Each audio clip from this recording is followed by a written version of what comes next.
Pernah nggak sih kepikiran, kenapa dalam Islam ada beberapa perbuatan yang dilarang? Padahal kalau dipikir-pikir, seolah-olah nggak ada masalah. Misalnya, seorang laki-laki dan perempuan dewasa duduk berduaan di tempat sepi. Mereka nggak ngapa-ngapain, cuma ngobrol biasa. Tapi dalam Islam, ini dilarang. Atau contoh lain, menjual anggur kepada orang yang jelas-jelas akan menggunakannya untuk membuat khamr. Jual anggur itu halal, tapi kenapa tetap dilarang? Nah, semua ini ada hubungannya dengan konsep sad ad-zari'ah. Yuk, kita bahas. Apa itu sad ad-zari'ah? Oke, langsung aja kita bahas definisinya. Sad ad-zari'ah berasal dari bahasa Arab qad. Sad artinya menutup, dan zari'ah artinya jalan atau sarana. Jadi secara sederhana, sad ad-zari'ah adalah menutup jalan menuju sesuatu yang haram atau berbahaya. Artinya, sesuatu yang awalnya mubah, boleh, tapi kalau berpotensi mengarah ke keburukan atau kemaksiatan, maka bisa dilarang dalam Islam.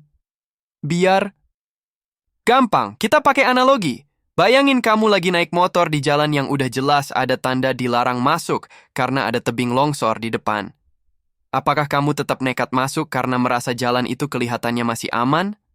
Tentu enggak, kan? Nah, konsep sad ad-zari'ah itu seperti rambu lalu lintas. Islam melarang sesuatu yang berpotensi bahaya meskipun kelihatannya masih aman-aman aja. Kapan sad ad-zari'ah digunakan? Nggak semua hal yang berpotensi buruk langsung dilarang. Ada beberapa kondisi yang harus dipenuhi sebelum sesuatu bisa dilarang dengan prinsip ini. Kalau ada potensi kuat mengarah ke keburukan, misalnya pacaran. Awalnya mungkin cuma ngobrol biasa, tapi peluang untuk melanggar batas itu besar. Kalau keburukan yang ditimbulkan lebih besar daripada manfaatnya. Contohnya, menjual senjata kepada orang yang berniat berbuat kejahatan. Menjual senjata pada dasarnya halal, tapi kalau tujuannya buat kejahatan, maka dilarang.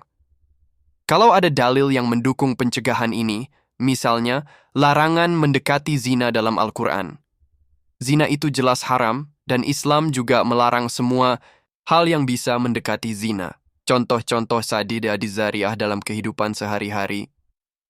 Berdua-duaan dengan lawan jenis, khalwat. Kenapa dilarang? Karena bisa membuka peluang munculnya godaan syaitan yang mengarah ke zina. 2. Menjual barang yang digunakan untuk maksiat.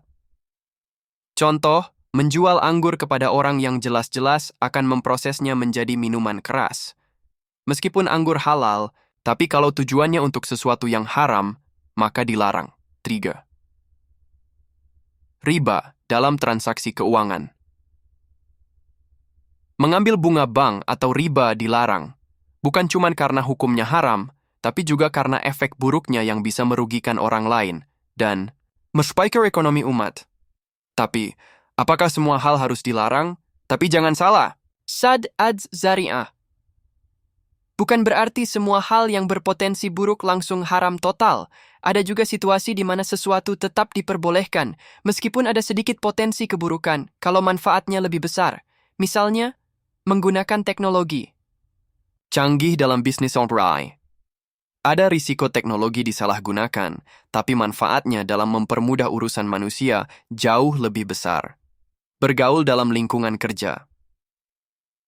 Laki-laki dan perempuan bekerja dalam satu kantor bisa saja menimbulkan fitnah, tapi selama ada aturan yang jelas dan batasan yang sesuai syariat, maka ini diperbolehkan.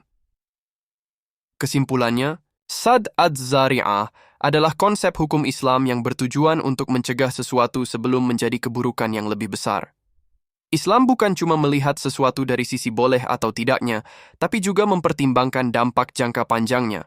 Kalau ada sesuatu yang sekilas terlihat boleh tapi bisa mengarah ke kemaksiatan, maka Islam lebih memilih untuk menutup jalan itu. Tapi tentu saja prinsip ini harus digunakan dengan bijak.